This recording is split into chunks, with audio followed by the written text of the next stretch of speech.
Vous êtes au cœur de la mêlée sur Sud Radio ensemble jusqu'à 20h avec toute l'équipe, avec Quentin Cavanis. Salut Quentin. Bonsoir Alexandre, bonsoir à tous, ravi d'être avec vous pour ce nouveau week-end de rugby. Et oui, pas de rugby ce soir, pas de match, mais des débats. C'est un peu triste. Ouais, c'est vrai que ça fait bizarre, hein. Pas de Pro D2 ce soir, elle nous manque déjà la Pro D2. On la retrouvera prochainement, mais il y aura une très très belle 8e journée du Top 14 qui commence demain sur Sud Radio et qu'on vivra avec Philippe Spanghero. Salut Philippe. Ah, le carton jaune déjà pour Philippe Spanghero. Le bleu, le plaisir. jaune, toutes les couleurs. Ah, il a le carton de la couleur du pull de Julien Thomas. Salut Julien. Donc pour vous dire bonsoir à toutes et à tous, moutarde forcément. Le carton moutarde entre le bleu et le jaune. Moustache ou moutarde. Ne serais-tu pas colonel moutarde dans la cuisine avec le chandelier? Ah ouais, la référence tu au as Cluedo. découvert. C'est beau. Ah, tu as découvert. C'est beau. Cluedo. C'est donc toi. Philippe Spanghero, il est là ou il est pas là, Philippe? Je suis là, messieurs, bonsoir. En plus, j'étais parti dans une tirade d'amour incroyable. C'est dommage. Ah bah vas-y, on t'écoute. Ah ben, je disais tout le plaisir que j'avais à vous retrouver ce soir pour cette heure de débat. J'ai lu le conducteur et d'abord j'étais ému déjà de l'avoir lu et puis de voir le contenu qui nous attend. Et oui, il est très intéressant le contenu. On va revenir sur les informations de la semaine avec Quentin Cavanis. On va en parler. On va prendre le temps de parler des informations de cette semaine. Et puis on accueillera Nelson Montfort à 19h30 sur Sud Radio. C'est un ami de la maison. Il va nous parler de ses rencontres œno-littéraires à Rasto, où il y aura d'ailleurs Philippe Spanghero, Daniel Herrero, il me semble.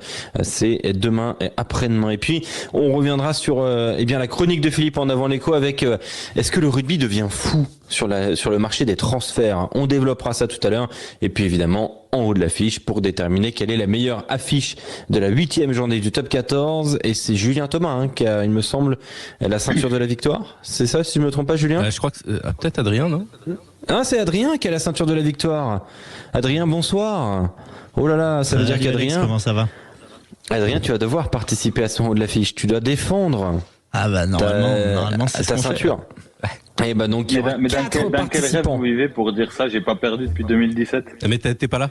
T'étais pas là. En fait, les absents sont perdants. Chez nous, Philippe Spanghero. Voilà. C'est pas comme l'école quand tu séchais et que t'allais jouer au tennis ou je sais pas quoi, ou au golf, pour éviter d'aller en cours. On sait, on a vu tes bulletins. Vous pouvez d'ailleurs avoir tous les bulletins scolaires de Philippe Spanghero à Castelnaudary, dans ce magnifique hôtel à côté du bar, le Twickenham, où il y a une magnifique collection de maillots. Il y a tout aussi, évidemment, dans un grand encadré or. C'est de l'or véritable, les bulletins scolaires de Philippe Spanghero. Et ça, voilà, c'est quand même la pièce maîtresse de la collection. À côté d'un portrait de lui en taille réelle. Voilà, exactement. En taille réelle et en tongs. Parce que cet homme peut porter des tongs. Voilà. Les informations de la semaine, Quentin Cavanis. Allez, on va essayer de redevenir plus sérieux avec le Stade Toulousain qui a officialisé l'arrivée de l'Écossais Blair Kinghorn, 26 ans, en provenance d'Édimbourg. Il arrivera le 4 décembre du côté du Stade Toulousain. Il s'engage jusqu'en 2026, notamment pour remplacer le départ de Jaminet qui s'est engagé avec le RCT. Joe Schmidt, l'ancien entraîneur des All Blacks, finaliste de la dernière Coupe du Monde, pourrait devenir le prochain sélectionneur de l'Australie, d'après des médias néo-zélandais et australiens. Celui qui est passé par le Top 14 et l'ASR Clermont entre 2007 et 2010, qui a aussi été sélectionneur de l'Irlande, qui a été entraîneur au Leinster, devrait devenir le prochain sélectionneur de l'Australie. Puisqu'on parle des sélections, il y a un autre homme qui va rebondir et qui va rebondir assez vite, vraisemblablement. C'est Cockerill, qui a été écarté du MHR et qui pourrait reprendre la sélection géorgienne. Convoqué par la commission de discipline après un geste jugé dangereux sur Antoine Dupont lors de Toulouse-Perpignan, Ali Veretti Duguivalou connaît désormais sa sanction. Le centre de l'USAP a été suspendu 3 semaines. À noter que lors de la rencontre, après arbitrage des vidéos, le joueur n'avait pris seulement qu'un carton jaune et après commission, 3 semaines de suspension, donc une sanction revue nettement à la hausse. Une triste histoire, une triste nouvelle pour le rugby, c'est Cobus Reinhardt, le demi de mêlée de Montpellier de l'Afrique du Sud, championne du monde, qui s'est confié à l'équipe. Il a été menacé de mort durant le mondial. Le Sud-Africain a annoncé qu'il a porté plainte. Pour rappel, à l'issue de la victoire sud-africaine face aux Français, le numéro 9 avait dit que l'arbitre avait été bon face à la pression. S'en est suivi une vague de haine contre lui et également sa famille sur les réseaux sociaux. Il a également dit que sa femme avait souhaité que le numéro 9 quitte la France et le MHR après ces menaces, lui a fait le choix de rester et de faire face. Et il y a un autre Sud-Africain, Alexandre, qui va évidemment faire parler de lui. Alors cette fois, ce sera sur les terrains de rugby. Évidemment, il s'agit de Siya Kolisi, le capitaine double champion du monde avec l'Afrique du Sud, qui devrait effectuer ses débuts ce week-end avec le maillot du Racing 92. Ce sera dimanche face au champion d'Europe en titre, La Rochelle, Alexandre. Il l'avait dit, quand il est arrivé il y a 2 semaines au Racing, il a dit mon premier match, ce sera le 26 novembre.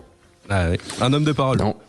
Un homme de parole, effectivement. Merci beaucoup, Quentin Cavanis. On va développer dans un instant ces informations-là. On va prendre le temps jusqu'à 19h30. Pas de match, mais des débats ce soir autour du rugby Au cœur de la mêlée. À tout de suite sur Sud Radio. Venez participer 0826 300 300 et la chaîne Twitch sur Sud Radio. Sud Radio, la chaîne Twitch avec une interaction illimitée. Vous posez vos questions et on vous répond en live sur Sud Radio. À tout de suite. Vous êtes au cœur de la mêlée sur Sud Radio avec Félix Panguero, avec Julien Thomas, Quentin Cavanis, Adrien Badier, vous au 0826 300 300 et sur la chaîne Twitch de Sud Radio. On est là pour parler rugby avec vous jusqu'à 20h. Dans 15 minutes, viendra Nelson Montfort au micro Sud Radio, notre ami Nelson Montfort au micro Sud Radio pour parler de ces rencontres no littéraires dans le Vaucluse. On revient sur les informations de Quentin Cavanis. On avait développé plusieurs sujets. Quel est le sujet que tu souhaites développer, Félix Panguero? Moi, je vais prendre le sujet de Cobus Reinhardt parce que c'est déjà celui de Julien Thomas. Philippe. Ah pardon. Faut... Alors la première de Kolisi face à La Rochelle. Alors pourquoi c'est important cette première rencontre que va jouer Siya Kolisi face à La Rochelle? Alors pour plein de raisons. D'abord pour la symbolique, c'est toujours agréable de se dire que notre championnat est capable d'attirer ce genre de joueurs. C'est le capitaine des champions du monde. Et pour moi, il fait partie de ces joueurs de la trempe d'un Dan Carter qui, au-delà de l'apport sportif, parce qu'il y a beaucoup d'attentes sportives autour de lui quand même, parce que il n'a pas fait une grande Coupe du Monde, Siya Kolisi. Il faut quand même se le dire par rapport à d'autres joueurs sud-africains. Donc il y a beaucoup d'attentes sportives autour de lui. Il faut dire qu'il revenait d'une très longue blessure. Mais au-delà de ça, je pense que ça fait partie des très rares joueurs qui par son impact psychologique dans le vestiaire et son exemplarité, peut amener ce vrai supplément d'âme au Racing qu'a su amener Dan Carter, notamment l'année du titre en 2016. Voilà, je pense qu'ils sont très peu nombreux à pouvoir avoir ce type d'impact sur un groupe entier. Et c'est un impact, c'est un impact quoi, sportif ou c'est un impact psychologique? Pour moi, c'est plus psychologique. Parce que quand tu discutes avec les gens qui ont côtoyé Dan Carter, qui ont côtoyé Joey Wilkinson, ils te disent que ils ont à eux seuls, par leur attitude, élevé le niveau et mis le curseur très haut dans le professionnalisme et dans l'attitude. Et Siya Kolisi a vraiment ça. C'est un bourreau de travail, je le connais personnellement, j'en ai parlé avec Yannick Bru, qui a été complètement halluciné en arrivant aux Sharks. Parce que Yannick Bru est lui aussi un bourreau de travail, il arrivait le matin à 6h30 ou 7h. Siya Kolisi était déjà là, en train de faire ses étirements, en train de préparer ses journées d'entraînement. Voilà, ça fait partie de ces joueurs qui a embrassé complètement la dimension que doit avoir une personnalité de cette envergure, et sur le sportif et sur l'image. Et vraiment, je pense qu'il peut avoir un effet très important sur le vestiaire du Racing. C'est pour ça que j'attends de le voir sur le terrain et de voir comment ses coéquipiers vont se comporter au fil de la saison. Et si je peux ajouter, Alexandre, aussi en dehors du terrain, l'impact médiatique, faut se dire que Siya Kolisi, par exemple, sur Instagram, c'est 1 100 000 abonnés. Quand Antoine Dupont, c'est 880 000, ou Dan Carter, 1 million. Mais le Racing, c'est combien sur Instagram? Non, mais Siya Kolisi aujourd'hui. Je crois que c'est le plus bankable de tout le rugby. Hein. Je crois que Siya Kolisi est le joueur de rugby avec le plus de followers. Parce qu'en fait, il a 10 fois plus de followers que son propre club. Oui, mais il y a personne aussi connu que lui à travers dans le monde que Siya Kolisi dans le rugby. D'ailleurs, petite récemment, image, d'abord, il y a Colissi à Brooklyn, dans le quartier de Brooklyn à New York, dans un match de NBA, en plein match, il a été célébré. Il était sur l'écran géant et les gens ont applaudi parce que les gens savaient qui est Sia Colissi, ce qui est quand même parle d'un joueur de rugby. Oui, et puis encore une fois, pardon, juste pour terminer, c'est vrai que Antoine Dupont sur un grand écran dans un stade aux États-Unis, les gens le reconnaissent pas, et c'est le meilleur joueur du monde. Donc ça montre que Sia Colissi a dépassé complètement la dimension sportive, qui a des enjeux très importants aussi de vivre ensemble, de belles histoires par rapport à ce qui se passe en Afrique du Sud, et beaucoup de gens le disaient au départ en rigolant et commencent à le dire de plus en plus sérieusement. Il a l'avenir et l'étoffe d'être un président d'Afrique du Sud assez tôt. Et c'est quand même hallucinant de parler de ce genre de sujet pour un joueur de rugby. Donc voilà, il y a quand même énormément d'attentes autour de son premier match face à La Rochelle. Juste un petit bémol par rapport à Colissi. Il a raison, Philippe. Mais par contre, la Coupe du Monde qui fait à demi-teinte ou alors on l'a pas trop vu, mais l'importance de ce joueur dans un vestiaire, et d'où amène peut-être d'être champion du monde pour ces Sud-Africains. Au-delà de peut-être la performance sur le terrain. On avait rarement vu un joueur sortir, un capitaine sortir aussitôt dans les matchs, quoi. 45e, 50e. C'est particulier quand même. Il n'y est pas la meneur d'homme, le travail, il a été omniprésent, mais dans la vie du groupe. En dehors du terrain surtout, je pense. Et c'est ça qui a amené cette ferveur et surtout cette cohésion de groupe sud-africaine jusqu'à la finale. Et je pense qu'avec le Racing, il va amener justement ça par l'expérience en plus. Donc en fait, ce que tu nous dis, c'est que Félix Anguero dit des saucisses. Mais moi, ça, on n'est pas tout à fait surpris. C'est vrai qu'après, il n'a pas été le plus grand joueur de cette équipe sud-africaine pendant la Coupe du Monde. Je le reconnais, mais sa présence était évidente et surtout, ça a permis dans un vestiaire et du groupe pendant plusieurs mois d'être à l'apogée. Et donc Sia Colissi, qu'est-ce qu'il va apporter au Racing 92? Est-ce que c'est déjà son club? On verra déjà les premiers indices. Dimanche 21h sur Sud Radio avec Antoine Mazer, Julien Thomas pour commenter cette rencontre à la Paris La Défense Arena. Deuxième sujet qu'on voulait évoquer, c'est avec toi Julien Thomas, c'est Cobus Reinhardt, victime d'insultes. Alors je vais reprendre 2-3 mots de Cobus Reinhardt quand même pour qu'on se rende compte de la stupidité de ce qui se passe. De la gravité de ce qui se passe. Non mais c'est quand même c'est grave hein. Des gens qui vous insultent, ça arrive. Ceux qui disent que votre fils doit mourir, oui, parce qu'on a dit à son fils qu'il fallait qu'il meure parce que son père est Cobus Reinhardt, joueur sud-africain. Vous vous rendez compte, l'interview de Cobus Reinhardt dans l'équipe avec Romain Bergogne est passionnante et à la fois ahurissante, débile d'en arriver à ce point-là quand même. Le sport, ce n'est que du sport, Julien Thomas. Oui, on a discuté, Alexandre, en parallèle sur nos réseaux sociaux avant d'attaquer l'émission. Je ne comprends pas. Honnêtement, cet épilogue-là de Reinhardt, justement en plus joueur sud-africain à Montpellier, qui a été brillant jusqu'à cette quart de finale, qui a été plutôt un homme droit dans ses baskets et plutôt sur le terrain, jamais au-delà, même dans les médias. Et qu'il soit parce qu'il a dit l'arbitre pour moi a été plutôt honnête et ce qu'a subi d'ailleurs monsieur Okifi, Wayne Barnes pour la finale, c'est du cyber harcèlement. Je n'arrive pas à comprendre comment cette haine aille plus loin que le terrain où on peut peut-être avoir une idée sur l'instant T, mais il faut arrêter, c'est du sport. Les joueurs ont des familles, les joueurs, même les arbitres ou autres, font des décisions plutôt bonnes ou mauvaises. Et je n'arrive pas à comprendre cette haine divulguée comme ça et surtout de mort. Quand on parle après de la famille, des enfants, de la femme, ça va plus loin, c'est insupportable.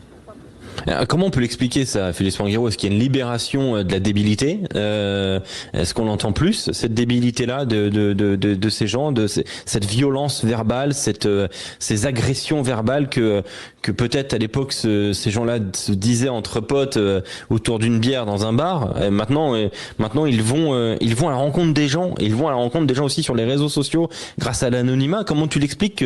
Est-ce que c'est un phénomène qui est sur la voie de la croissance et donc de l'inquiétude dans le monde du rugby?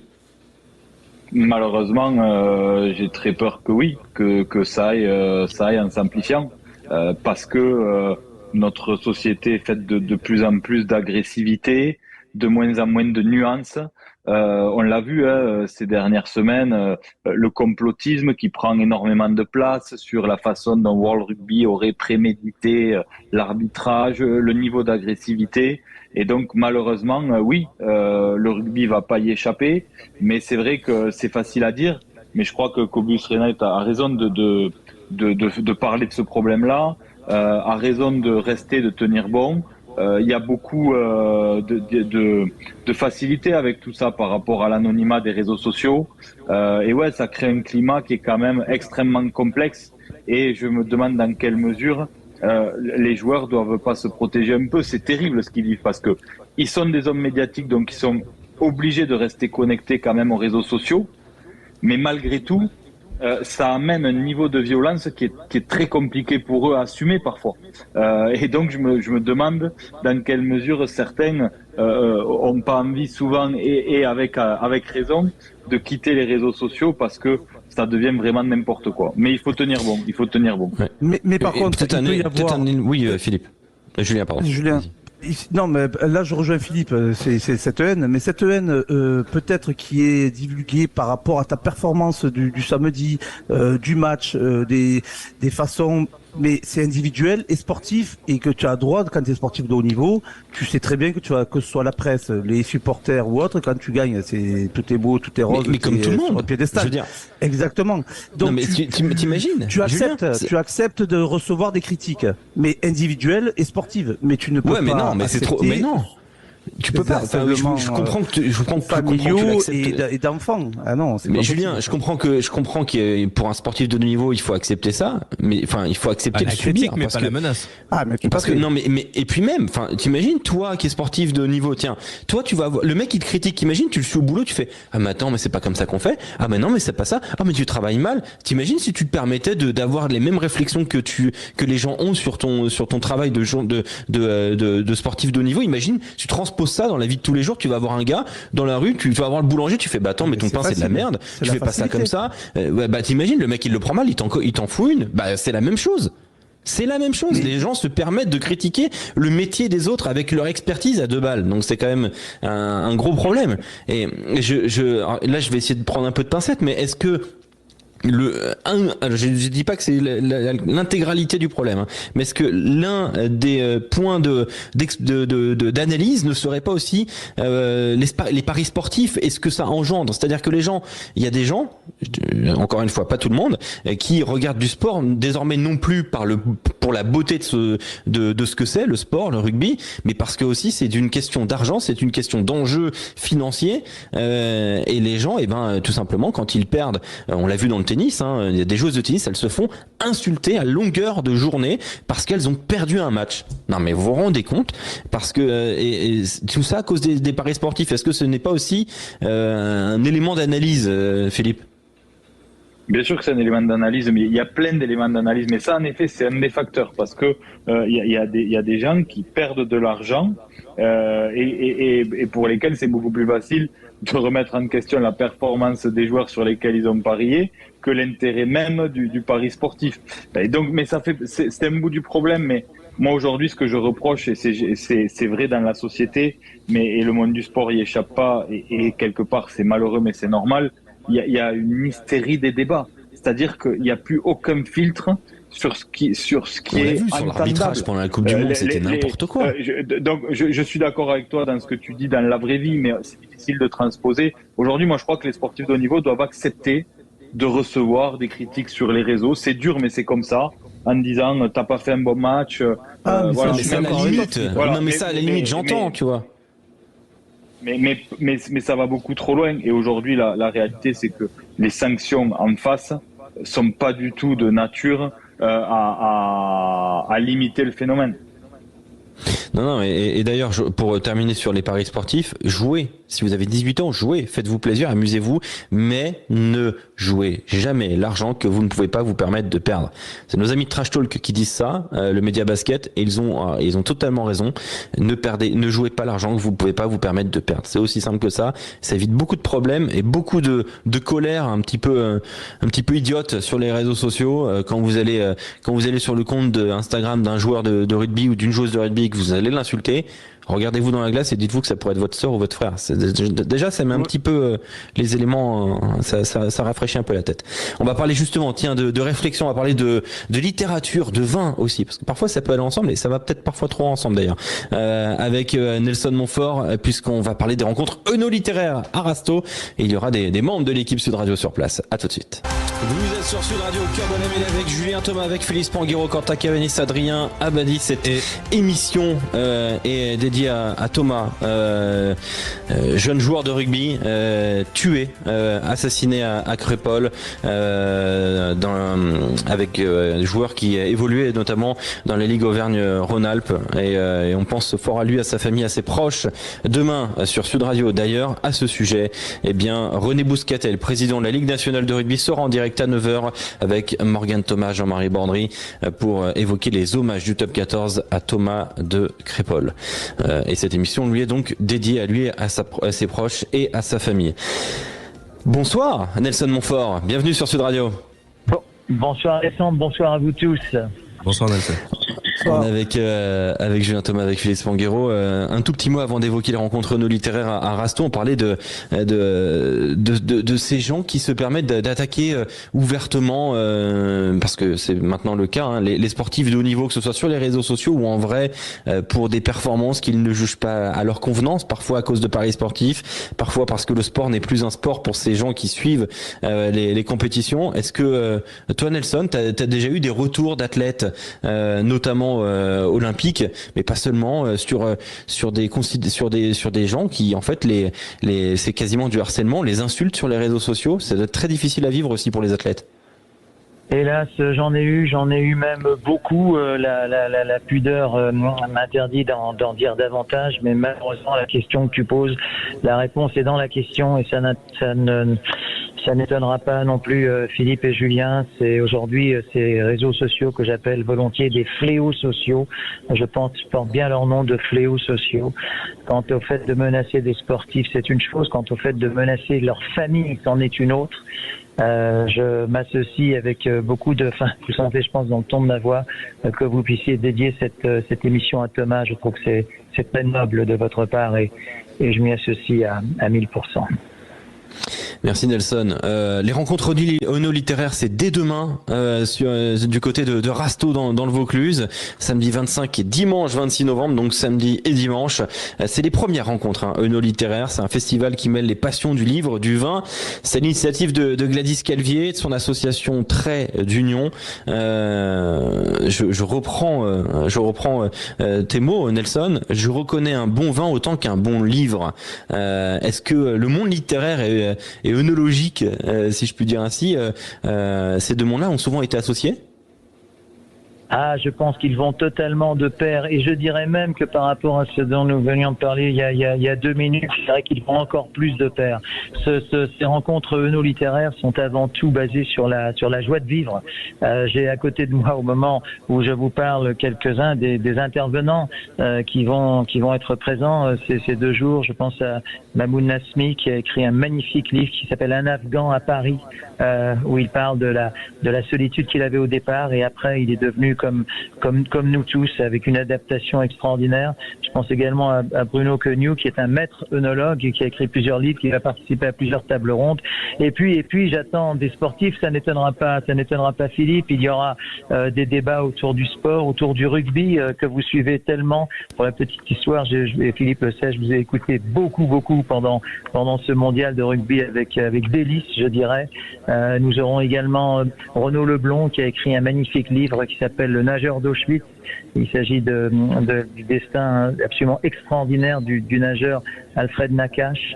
Nous aurons Bernard Minier, qui est l'auteur de romans policiers qui vend le plus en France aujourd'hui. Nous aurons Philippe Candeloro, qu'on ne présente plus. Nous aurons Delphine Appiou. Enfin, il y a énormément de monde, et c'est vrai que je tiens à saluer le travail de Gladys Calvier, de son association Trait d'Union, parce que ils mettent vraiment la lecture à portée de tous. Le salon est tout à fait libre et gratuit, et nous espérons, et je vous sais gré de votre soutien, nous espérons avoir beaucoup de monde. Je pense que nous aurons beaucoup de monde. Il y a des tables rondes, des conférences, des animations jeunesse et tout. Tout ceci est gratuit, et nous essayons de mettre la lecture à portée de tous.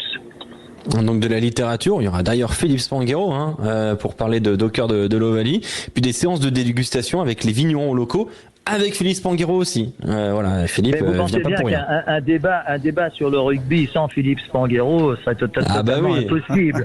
Donc, je vais quand même rester à ma place, parce que il y aura Daniel Herrero aussi, donc à la limite je suis très heureux, mais en l'occurrence il y aura quand même la voix du rugby pour parler rugby.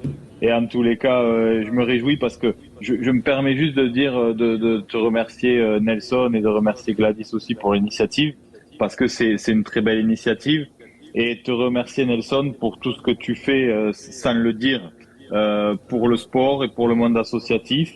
Et voilà, et donc on est heureux avec Daniel de participer à ça pour te témoigner de notre soutien dans tes initiatives. Voilà. Je n'ai rien à ajouter. Le rugby, c'est le sport de l'amitié. La littérature, c'est également une occasion d'échange, et c'est vraiment autour de cela que nous entendons, que nous espérons que ces prochaines 48 heures nous donneront de très très belles satisfactions. Et puis je suspecte Philippe de ne pas trop délaisser peut-être un bon vin ou deux. Je suis sûr que qu'il trouvera. Ah ben voilà. Eh bien, voilà. Je pense que les auteurs y trouveront également, et les spectateurs y trouveront beaucoup de bonheur. Vous savez, nous sommes vraiment au cœur d'une région viticole. Enfin, j'ai pas besoin de vous faire l'article, hein. Donc, nous ne sommes pas très loin d'Avignon, et il y a ici des nectars qui sont, voilà. Et pour répondre à ta question, Alex, c'est vrai que je trouve que ça va très très bien ensemble. Et d'ailleurs, il y a beaucoup de très grands auteurs qui ont parlé de leur passion du vin, et ce dès le 19e, même dès le 18e siècle. Un dernier mot avec toi, Nelson. On parlait il y a quelques instants de Sia Colissi, donc l'un des plus grands joueurs de rugby au monde, qui est aussi grand en dehors aussi des terrains. On lui prête presque un avenir politique, voire présidentiel. Est-ce que toi, qui a une magnifique mémoire sportive, des sportifs comme ça de très très haut niveau, avec un tel aura, une telle aura, est-ce que des destins présidentiels ça a déjà existé? On parle, moi je me rappelle de Georges Weah par exemple, qui a voilà, Georges Weah du côté du Liberia, mais pas seulement, Nelson. Alors, je vais peut-être vous dévoiler un scoop qui n'en est pas un, mais je ne serais pas hyper étonné que Novak Djokovic, dans quelques années, devienne président de la Serbie. Je veux dire, ces prises de position en faveur de son pays ne se comptent plus, et il a beau dire non, le plus on dit non, le plus on a l'impression qu'il pense oui. Toujours. Alors nous en reparlerons peut-être dans quelques années, mais peut-être dans pas si longtemps que ça, et j'espère qu'il accordera sa première interview de président de la Serbie à Sud Radio, parce que peut-être vous le méritez, surtout que c'est la première fois qu'on en parle ce soir. Il y a peut-être d'autres exemples, mais ça c'est vraiment l'exemple qui me vient le plus en tête, ouais, vraiment. Merci beaucoup, Nelson. On te retrouve à Roland-Garros aussi avec Rafael Nadal notamment. On espère qu'il sera là. On croise tous les doigts pour avoir une dernière de Rafa Nadal du côté de la porte d'Auteuil. Oui, là aussi, ce sera. Je pense que l'année 2024, c'est pas à vous que j'ai besoin de le dire. Vous êtes tellement axé sur le sport, sur votre radio. L'année 2024 va être sportivement formidable, entre les Jeux Olympiques, le Roland-Garros, les Jeux Olympiques paralympiques et autres. Il va y avoir le patinage. D'ailleurs, oui, j'ai cité Philippe Candeloro qui vient également ici participer. Il sera dans la même table ronde que Philippe. Donc voilà. Philippe Candeloro et Spanghero, je suis sûr qu'ils s'entendront très bien. bien. Aucun doute. La fin de soirée peut être rigolote. Exactement. Donc il y aura beaucoup de jolies choses ce week-end, et il y aura effectivement beaucoup de très très beaux événements sportifs dès le printemps. Les rencontres Si on peut en littéraires, profiter, Nelson, Arasto. pour me négocier une pige pour Holiday on Ice, parce que à Patin, à glace, on dit que j'ai de la grâce. Et le triple loot. Je sens un petit peu d'ironie derrière ce propos, mais sait-on jamais. Tu prendras des leçons avec Philippe Candeloro, et pour une fois, ce sera gratuit. Ce qui connaît Philippe n'est pas le moindre des intérêts. Donc voilà. Ça vient du prénom. Rendez-vous est pris. Et sachez qu'un très grand joueur de rugby, en la personne de Christophe Molny, a commencé par a le fait patin. du patinage. Et il a commencé par le patinage artistique, sachez-le. Il y en a un autre que vous connaissez tous, qui est très passionné, c'est Aubin Weber, vous savez, qui est Ah, peut-être ça, je ne savais pas. très très passionné de patinage, et à chaque fois que je le vois, c'est un garçon que j'aime beaucoup. Il s'intéresse beaucoup au patinage. Je crois que sa jeune fille fait du patinage, donc je suis sûr que si on gratte un petit peu, on doit pouvoir en trouver. Comme quoi, finalement, nous retrouvons pour le bien-être du sport et le bien-être de tous. Merci beaucoup Nelson Montfort tout simplement. d'avoir été avec nous. Rencontre Ono littéraire Arasto, samedi 25 et dimanche 26. C'est donc demain et après-demain dans le Vaucluse. C'est gratuit et c'est un festival exceptionnel autour du vin évidemment. Mais pas seulement, si vous ne buvez pas d'alcool, les livres sont là pour vous accueillir. Merci Nelson Montfort. Merci à vous tous, bonne soirée. La chronique de Philippe Panguero, c'est tout de suite. C'est un en avant, c'est simple en avant. Sud Radio, la radio du rugby. Des millions, vous êtes charmante. Vous voyez ce que ça fait déjà 1 million, Armina? Où est l'argent? Où est l'argent? C'est mon peu de moi. En fait, j'ai retiré de l'argent. Amis, ouvrez vos cœurs, non n'ayez pas peur, l'argent ne fait pas le bonheur. Shut up and take my money. Le marché des transferts est une actualité quotidienne dans le rugby. Est-ce que le rugby devient fou? Star, contrat court, prêt depuis le début de la saison chaque semaine à son lot de transferts, Philippe Panguero. Pourtant, la politique de la Ligue nationale de rugby semblait stricte. Que se passe-t-il? Il se passe qu'on est en train d'assister à le modèle économique et un marché qui est en train de se structurer. C'est le marché des transferts. Moi, je dis depuis très longtemps, et on m'a souvent tensé d'avoir une vision extrêmement économique des choses, mais je trouve que quand les choses sont bien structurées, la dimension économique peut être très saine. Qui plus est aujourd'hui qu'on a une dimension concernant les joueurs issus de la formation française qui ont une économie encore particulière et qui viennent favoriser le travail et l'énergie déployée pour la formation. Aujourd'hui, force est de constater que on a besoin de trouver une lecture et une régulation de ce qui est en train de se passer, parce que comme tu le disais, il y a des feuilletons réguliers, on comprend pas grand-chose aux périodes, au moment où ça se passe, et je pense que ça va devoir évoluer assez rapidement. Oui, parce que est-ce que tu estimes que c'est un effet Coupe du Monde 2023 avec les jokers Coupe du Monde et ainsi de suite, ou est-ce que le rugby du présent et de l'avenir se dirige vers un rugby de mutation perpétuelle de joueurs? Non, parce que je crois pas que ce soit lié à l'actualité Coupe du Monde. On n'est pas très perturbé par l'histoire des jokers Coupe du Monde. Ça se passe comme ça quand même depuis plusieurs Coupes du Monde. Ça, c'est assez sain. On l'a identifié. Il y a quelques jokers Coupe du Monde qui sont prolongés parce qu'il y a des blessures qui n'étaient pas prévues dans les effectifs. Ça choque pas. Ce qui choque, c'est ces gros transferts en cours de contrat. Enfin, ce qui choque.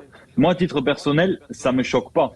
Je trouve très sain qu'un joueur qui s'inscrivent pas dans le projet pour X raisons puissent en cours de contrat partir à partir du moment où les deux parties, le club qui se sépare du joueur et le club qui le recrute, sont d'accord et où le joueur va trouver son épanouissement ailleurs. Je suis pas du tout choqué par ça et je trouve ça même assez sain. Moi, ce qui me perturbe, c'est cette illisibilité qui devient de plus en plus forte parce que le nombre de transferts évolue sur les périodes. Voilà. Et pour moi, le rugby a un problème aujourd'hui, c'est la difficulté à parler d'argent et à mettre les sujets sur la table, ce qui renforce l'illisibilité de la discussion. Le sujet le plus absurde, on l'a eu avec Gaël Ficou, qui a quitté son club du Stade Français en cours de saison pour rejoindre le Racing. pour jouer quelques matchs après en phase finale contre le club avec qui il avait débuté la saison pour le battre. Enfin non, pour perdre d'ailleurs, peu importe. Mais en tous les cas, là se pose la question de l'équité sportive à des moments de la saison qui posent vraiment des difficultés. Donc je crois que ce que fait le foot est assez sain, et je rajoute en plus que ce serait une donnée dans l'équation importante pour des clubs dans la façon de gérer leur budget et de gérer les atterrissages d'une saison. Bah on y vient. Est-ce que, par exemple, est-ce que le marché des transferts peut devenir une économie à part entière profitable, je dis bien profitable, au rugby professionnel? Mais ça doit l'être, et ça l'est déjà. Entre guillemets, j'ai parlé des cas du Stade Toulousain. Le Stade Toulousain, pour moi, n'a pas du tout fait des choix financiers au moment de se séparer de Cheslin Colby et de Melvin Jaminet. Mais in fine, c'était la revente d'un contrat en cours, c'était une plus-value pour le Stade Toulousain.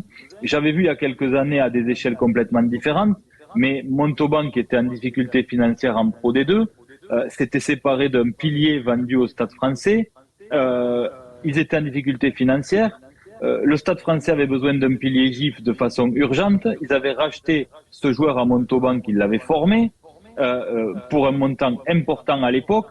Et ça avait sauvé l'équilibre financier du club de Montauban sur un joueur. Donc, pour moi... Mais ça, c'est vraiment profitable, ça ? Pardon ? C'est vraiment profitable, cette économie-là ? Est-ce que vraiment ça tire le rugby vers le haut, quoi ? Pour moi, si tu veux, aujourd'hui, la vraie problématique, c'est la formation. On a mis l'accent sur la formation, et les règles qu'on a mis en place avec les GIF imposent les clubs à mettre de plus en plus d'énergie et de moyens sur la formation. Moi, je trouve ça très sain que ce soit monétisé et valorisable. Et en plus de ça, je vais te dire, le rugby français a un problème parfois professionnel, c'est la relation entre les associations de support et les SASP professionnels. Biarritz, par exemple. Parce qu'il y a des liens financiers entre les deux, et quelque part, ce que les associations reprochent parfois à leur SASP, c'est de dire, mais attendez, comment on valorise le travail et les moyens qui sont mis à l'association pour les joueurs qu'on forme pour jouer en équipe 1 dans notre club. Mais si demain il y avait une valeur marchande, ça rendrait les discussions beaucoup plus saines.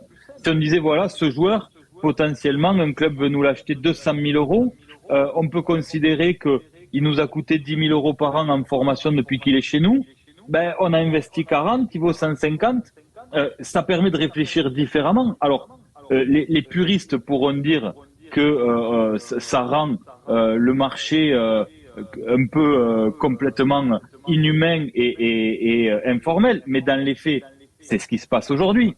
À l'époque, il y a quand même eu un transfert dans le rugby français de Johan Maestri qui avait signé à La Rochelle, qui a appris au téléphone qu'il était transféré au Stade français. Ouais, ça, c'est pas normal. On lui avait même pas demandé son avis. Il n'avait pas joué une minute à La Rochelle. Alors bien sûr, il aurait pu refuser, mais il savait très bien que La Rochelle le voulait plus, qu'il rentrait plus dans le projet avec le départ de Patrice Colazo. Donc tout ça, on a la mémoire courte, mais c'est arrivé. Un joueur comme Johan Maestri a été transféré de club sans être au courant. Donc il y a eu le cas Gaël Ficou, il y a eu Johan Maestri, il y a tous ces sujets dont on parle là. Donc je pense que ça doit être régulé assez vite et que ça doit vraiment aider le rugby à franchir encore un palier. Et encore une fois, je pense que ça peut ne pas être malsain si c'est bien arbitré. Justement, pour bien arbitrer, c'est la dernière question de cette chronique. Est-ce qu'il faut créer une période officielle, hivernale, de mutation comme il y a au football ? Oui. Encore une fois, aujourd'hui, c'est rentré dans les mœurs sans qu'on le dise. Ça choque plus personne. Bien sûr qu'il faut l'encadrer. Moi, je suis pour une fenêtre qui permette de faire un mercato, mais encore une fois, c'est aussi au service des joueurs. Il y a des joueurs qui subissent beaucoup trop sportivement des saisons. Ils rentrent plus dans les parents d'un nouveau coach qui rentre. Ils sont en détresse un peu dans les clubs où ils sont. Alors, il y a des clubs, il y a des joueurs qui sont très sollicités, peu importe la période. Il y en a d'autres qui le sont moins. Mais si ce marché était structuré, ça aiderait les joueurs à rebondir et à pas rester une année à perdre du terrain et à décrocher sportivement. Donc, je crois que ça a un intérêt économique, ça a un intérêt dans la structuration d'un pan de l'économie du rugby qui est en train de devenir réel et qui dit pas son nom, et ça a bien sûr un intérêt pour les joueurs qui doivent pouvoir avoir une fenêtre tous les 6 mois pour changer de projet si ça leur correspond plus. Julien Thomas, l'avis de Julien Thomas pour clôturer la chronique de Philippe Spanghero. Julien, qu'est-ce que tu penses de tout ça? J'ai pu le vivre. J'ai pu le vivre, c'est-à-dire que c'est la priorité quand même, c'est la vie aussi du joueur. Quand je vois, par exemple, dans le foot, que le mercato il est transféré, que le mec il va au fin fond de l'Arabie Saoudite ou un club qui ne veut pas, etc. Non mais attends, en NBA, Julien, il y a des joueurs au milieu d'un match, ils apprennent qu'ils sont transférés. Exactement. Ça, je n'arrive pas à tu vas t'asseoir sur l'autre banc. Tu vois? Ouais. Oui, non, mais ça, je n'arrive pas à le comprendre. Ça, pour moi, c'est la limite. Il ne faut pas qu'on arrive à ça. La et là, priorité, t'es arrivé à parler de Maestri. L'intérêt pour le joueur. Yo, Maestri, tu viens de l'évoquer. C'était borderline, tu vois, déjà. Mais ça, il faut pas qu'on y arrive à ça. Par contre, qu'il y ait un manque de temps de jeu du joueur, qu'il se plaise pas ou qu'il soit pas dans les plans de nouveau staff, de staff, ils rebondissent, ok. Mais par contre, il doit y avoir un mercato d'hiver. Voilà donc eh bien les mots pour clôturer. Il faut créer un mercato d'hiver. Merci Philippe et Julien pour cette chronique autour de marché des transferts dans le rugby. Dans un instant, en haut de l'affiche, la 8e journée du top 14. À tout de suite. Vous êtes au cœur de la mêlée sur Sud Radio jusqu'à 20h dans quelques instants. En haut de l'affiche. Mais d'abord, eh bien, on va rappeler les affiches de la 8e journée du top 14. Toulon-Castres, UBB Perpignan, Lyon-Bayonne, Montpellier-Oyonnax, Pau, Stade Français Paris, Toulouse, Clermont et enfin Racing 92, La Rochelle. Quelle est la meilleure affiche? C'est en haut de l'affiche. Je me voyais déjà en haut de l'affiche, en 10 fois plus gros que n'importe qui, mon nom c'est. Et on commence 30 secondes par Julien Thomas qui a choisi de défendre Toulon-Castres. 30 secondes. Alors Toulon-Castres, les deux équipes, bien sûr, les Castrés qui ont bien attaqué leur début de saison et qui sont 3e de ce championnat. Les Toulonnais avaient 2 victoires d'affilée, notamment la dernière à l'ASM. Mais sont en pleine forme, 5e de ce championnat et veulent à domicile battre bien sûr les Castrés qui aiment se déplacer, qui ont gagné à La Rochelle la dernière sortie. Et maintenant on va voir avec un Poplin bien sûr côté Castré avec une réalisation de 80%, s'ils vont faire un exploit du côté du RCT et de la RAD. En tout cas, il y a une grosse place à prendre pour les 3 premiers. Bravo Julien Thomas, timing parfait, bonne élocution. Là, une belle progression. 30 secondes. Quand on me met la pression, c'est normal. Allez, 30 secondes pour Philippe Spanghero. Toulouse-Clermont.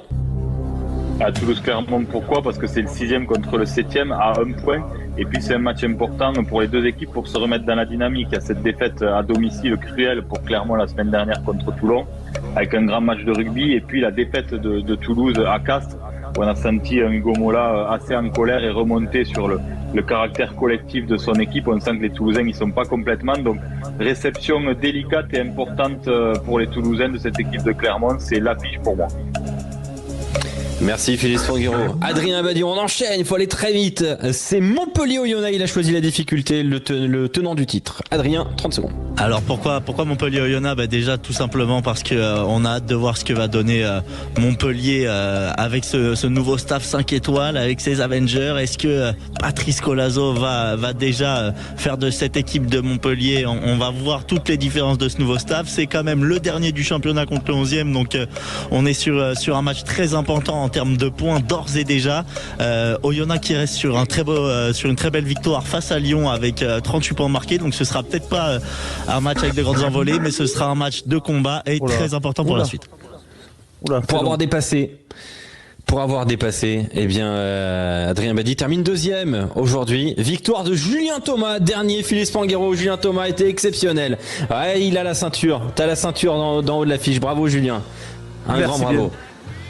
Bien. Demain Merci, sur Sud Radio, on est là dès 15h demain avec Toulon-Castres jusqu'à 23h, 8h d'antenne. Philippe Spanghero continuera de souffrir en étant dernier encore une fois. À demain et vive le rugby.